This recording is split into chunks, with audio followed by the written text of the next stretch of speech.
My name is Dara. What's yours? Go be this man some yeah. Day one, outside them, hatchet conte. If they talking drum, say make I previous. Make you turn on me. That's on a piangolo te papa nakana woloto. Abro, who don't call, don't see, and I go still conquer. This is not just a movie. It's actually a movement to stop cultism. Violence. Yeah, in campus. Is that something that you experienced in your own personal life? Yeah, I was intimidated when I was in school a lot. You know, in campus, when you're actually a fine boy, they would want to. I'm not praising myself, but they would want to. They want you to join them. Yeah.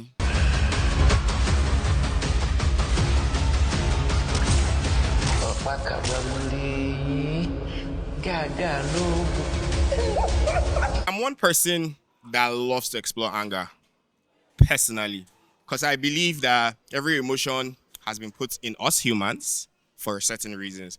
We can't always be happy, we can't always be sad and all of that. So exploring certain emotions like anger from Agama was something I could understand why people can act a certain type of way. Don't get it twisted. I'm not giving an excuse for violence or anything, but every emotion is valid. And exploring anger is very valid, right?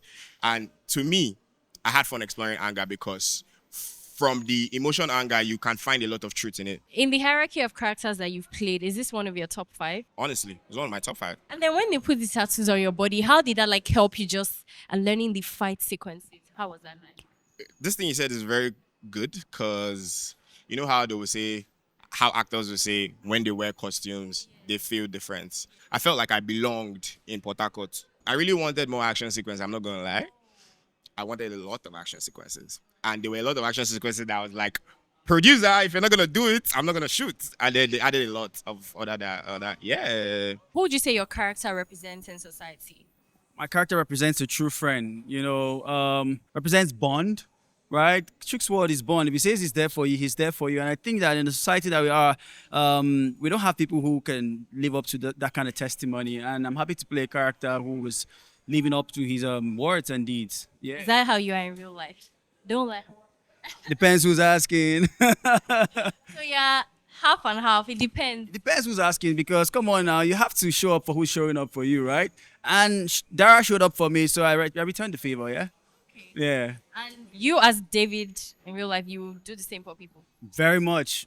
Trust me, if I'm in your corner, you're 100% safe. Like, the testimonies everywhere. Okay, now. I'll audition, maybe, For what? You're to join now, your corner. Nollywire, I got you. I know that you filmed in Port Harcourt, right? Did you learn any interesting things about their food or language or culture? I liked bole. What you guys call bole here? You guys eat like plantain and groundnuts. I'm like, yo, those guys have plantain and fish. I think it's really awesome, to be honest. And they have Port Harcourt Bole Festival coming up. I'm looking forward to it. I want to go there. Whole festival for? Oh, can you imagine, right? So you see, it's a culture, right? But what thing I enjoyed was the slang. Yeah. What did you learn? Abobbi. I want to ask you one question. So you go like scroll. What were the things that guided your creative choices? We had to paint this story based on experiences in Port Harcourt City.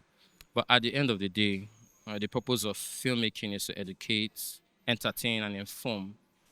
So we just get to show you what it's like and how you should not get to certain positions so you don't encounter certain things. Okay, so it's like a social commentary of some sort. Yeah, of some sort, yes. You could say that. And at the heart of this social commentary, what is the message being passed out? We are saying that social vices should be avoided as much as possible so you don't get yourself into trouble. Basically, that's what we're saying. I'm a Port Harcourt boy, and I've experienced loads of this stuff. My specialty is action. Yeah, I'm a martial artist. In fact, I got into Nollywood as a fight choreographer before I picked interest in directing and swayed towards the direction. So action happens to be my specialty. And because of the subtle action scenes, that's another reason why I was brought in on. You fit the bill perfectly for who was supposed to direct. Well, yeah, I'd say so. Okay, so I'm guessing you were in Agama's group. Yeah. Okay, you're helping him run things, Abby. Yeah, after you see Agama, you see me. Okay. There are people like Soapy Even till today. Till tomorrow. Till tomorrow, they'll continue to be. Yeah. What do you have to say to them? The street is military, like everybody says, but you don't have to carry the street on your head. I'm giving you a street orientation right now. You don't have to carry the street on your head. You have to carry it on your shoulder. You carry it for your head, you go too heavy. You understand? So just carry it for shoulder.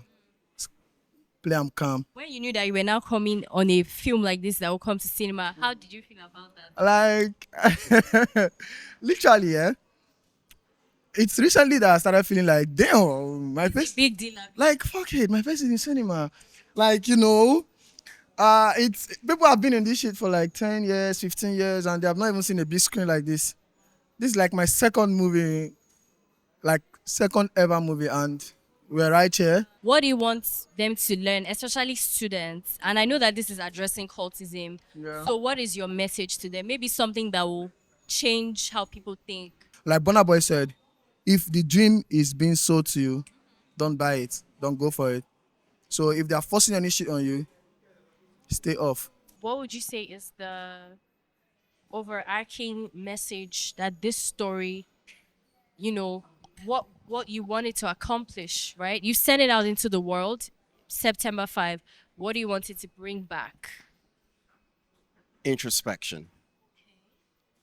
I've said I'm not trying to preach a sermon. I want you to see the movie and see what really speaks to you.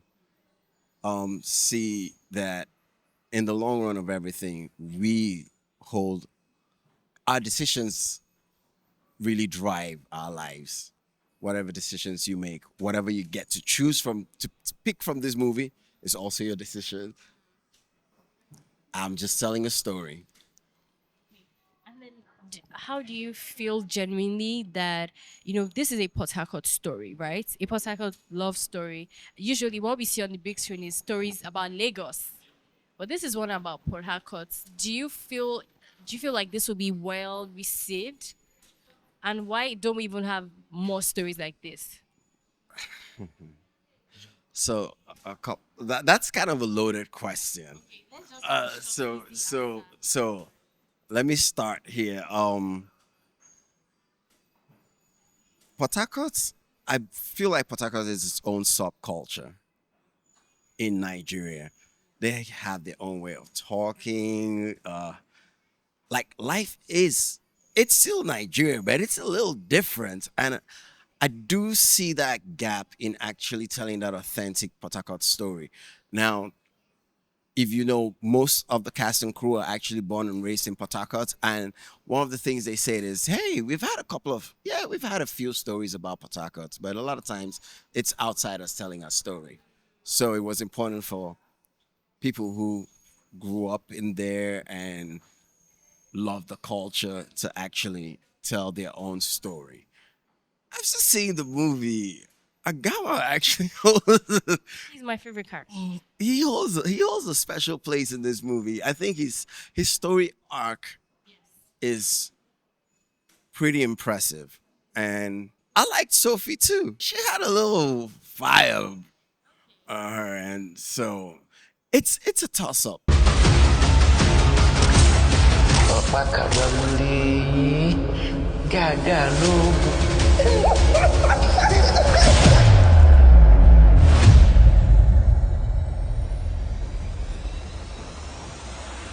I want to ask you one question.